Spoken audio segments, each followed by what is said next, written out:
Pakistan military academy वो इदारा है जहां से पाक फौज के ऑफिसर्स अपनी पेशा वाराना जिंदगी का आगाज करते हैं। पीएमए काकूल को दुनिया की अस्करी दरसगाहों में नुमाया और मुमताज मकाम हासिल है। यही वजह है कि न सिर्फ पाक फौज बल्कि दोस्त ममालिक के कैडेट्स भी अस्करी तरबियत के लिए पीएमए आते हैं और बतौर फौजी ऑफिसर अपनी अफवाज में कैरियर का आगाज करते हैं। आज की वीडियो में बात होगी 146 long course passing out parade की और उससे भी अहम chief of army staff general Qamar Javed Bajwa के खिताब की, जो बतौर सरबराह पाक फौज पीएमए में किसी भी पासिंग आउट परेड से उनका आखिरी खिताब है, क्योंकि अपने दौरे अमेरिका में उनकी जानिब से दो टोक अंदाज में वाजे कर दिया गया है कि नो मोर एक्सटेंशन, और आज के खिताब में भी उनकी जानिब से इंतहाई अहम और वाजे पैगाम दिया गया है कि नो डिस्टेबलाइजेशन। सबसे पहले हम बात करते हैं जनरल कमर जावेद बाजवा के खिताब की, जिसमें उन्होंने नए ऑफिसर्स को बतौर फौजी सरबराह और ऐसा फौजी सरबराह जो अपनी जिंदगी के 42 बरस अस्करी इदारे को दे चुका हो नसीहतें की और मुस्तकबिल के लिए मशवरे भी दिए। अपने खिताब में chief of army staff general Qamar Javed Bajwa ने पाकिस्तान की दहशतगर्दी के खिलाफ जंग का हवाला देते हुए कहा कि पाकिस्तान और पाकिस्तानी कौम को दहशतगर्दी से निजात दिलाने के लिए पाक फौज ने बड़ी कुर्बानियां दी हैं। जनरल कमर जावेद बाजवा ने पास आउट होने वाले कैडेट्स को मुबारकबाद पेश करते हुए कहा कि उन्हें इस बात पर फख्र होना चाहिए कि वो इस अजीम फौज का हिस्सा बनने जा रहे हैं। पीएमए काकूल से पास आउट होना बड़े ही फख्र की बात है। जनरल कमर जावेद बाजवा का कहना था कि पाक फौज ने पाकिस्तान को दहशतगर्दी से निजात दिलाने के लिए बहुत कुर्बानियां दी हैं। अवाम की मुकम्मल हिमायत और एतमाद से ही दहशतगर्दी के खिलाफ एक कामयाब जंग लड़ी गई और इस बात को यकीनी बनाया गया कि पाकिस्तान से मुनज़्ज़म दहशतगर्दी की जड़ उखाड़ दी जाए। उनका कहना था कि ये कामयाबी बेशक ऐसी कामयाबी है जिसके बारे में कई ममालिक की अफवाज सोच भी नहीं सकते। आर्मी चीफ ने कहा कि पाकिस्तान एक पुरान मुल्क है और अपने हमसाया ममालिक से अच्छे ताल्लुकात चाहता है। हमसायों के साथ तमाम मसाइल पुरअमन तौर पर हल करने का ख्वाह है, लेकिन अमन की ख्वाहिश को कमजोरी ना समझा जाए। आर्मी चीफ ने जनूबी एशिया की सूरत हाल का जिक्र करते हुए कहा कि इस खित्ते के लोगों को भी खुशहाली और बेहतर मेयार जिंदगी का हक हासिल है। जनूबी एशिया में खुशहाली तसलसल से मुआशी तरक्की और देरपा अमन से ही मुमकिन है। जनरल कमर जावेद बाजवा का कहना था कि बतौर रियासत हमें भरपूर कोशिश करनी चाहिए कि शोलों को अपने खित्ते से दूर रखें। हमें बाहमी मामलात को पुरअमन तौर पर हल करने के लिए अमन को मौका देना चाहिए। एक दूसरे से लड़ने के बजाय मिलकर गुर्बत, भूख और जहालत से लड़ना चाहिए। उन्होंने कहा कि दुनिया बदल गई है और अब हमें भी तब्दील हो जाना चाहिए, वरना स्टेटस को की कीमत हम सबको अदा करना पड़ेगी। जनरल बाजवा की तकरीर का वो हिस्सा जिस पर सबकी तवज्जो गई, उसमें उनका कहना था कि किसी भी फेक न्यूज और प्रोपेगेंडे पर तवज्जो ना दी जाए। नए पास आउट होने वाले ऑफिसर्स को मुखातिब करते हुए आर्मी चीफ ने कहा कि मुल्क की हिफाजत मजबूत हाथों में है। हमेशा अलर्ट रहें और मुल्क के खिलाफ साजिशों को शिकस्त और जवाब देने के लिए तैयार रहें। किसी मुल्क, ग्रुप या तंजीम को पाकिस्तान को सियासी या मुआशी तौर पर गैर मुस्तहकम नहीं करने दिया जाएगा।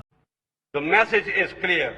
The armed forces, with the support of our citizens, will never allow any country, group or force to politically or economically destabilize Pakistan. Army chief ने वाज़ेह किया कि पाकिस्तान की मुसल्लह अफवाज ने अपने खून से मुल्क की सालमियत और खुद मुख्तारी की हिफाजत की है। आज हम जिस मकाम पर हैं वो हजारों बेटों की जानों की कुर्बानियों की वजह से है। मादर वतन के एक एक इंच की हिफाजत की जाएगी। ये तो था जनरल बाजवा का वो खिताब जिस पर सबकी तवज्जो है और इसमें दिया जाने वाला पैगाम भी लाउड एंड क्लियर है। इसके अलावा हम बात करेंगे पीएमए काकूल में होने वाली 146 लॉन्ग कोर्स की पासिंग आउट परेड का। 146 में लॉन्ग कोर्स की पासिंग आउट परेड के साथ 65 में इंटीग्रेटेड कोर्स, 20 में लेडी कैडेट कोर्स और बेसिक मिलिट्री ट्रेनिंग कोर्स के कैडेट भी आज पास आउट हुए। इसके अलावा फलस्तीन, मालदीव, कतर, श्रीलंका, नेपाल और इराक के कैडेट्स भी आज पास आउट हुए। आज की परेड के मेहमान खुसूसी, जैसा कि हमने पहले बताया, chief of army staff general Qamar Javed Bajwa थे। आर्मी चीफ ने पासिंग आउट परेड का मुआयना किया और बेहतरीन कारकर्दगी वाले कैडेट्स को एजाजात अता किए। पीएमई की एजाजी शमशीर एक ऐसा एजाज है जिस पर पीएमए में आने वाले हर कैडेट की नजर होती है और उसकी कोशिश होती है कि वो जान तोड़ मेहनत के साथ इस एजाज को हासिल कर सके। 146 में लॉन्ग कोर्स के academy senior under officer Mohammad Daud Khan एजाज शमशीर के हकदार करार पाए। इस बार सदारती gold medal battalion senior under officer Shoaib Akmal ने हासिल किया। Chairman joint chief of staff committee overseas gold medal Nepal की company senior under officer Jagat Podal को मिला। चीफ ऑफ आर्मी स्टाफ केन 34वें टेक्निकल कोर्स के course under officer Mudassar Amin ने हासिल की। कमांडेंट केन 65वें इंटीग्रेटेड कोर्स के अंडर ऑफिसर हैदर एजाज को दी गई। 20वें लेडी कैडेट कोर्स की जुनैरा शफकत और 5वें बेसिक मिलिट्री ट्रेनिंग कोर्स की कोर्स जूनियर अंडर ऑफिसर हिरा इरफान ने भी कमांडेंट केन हासिल की।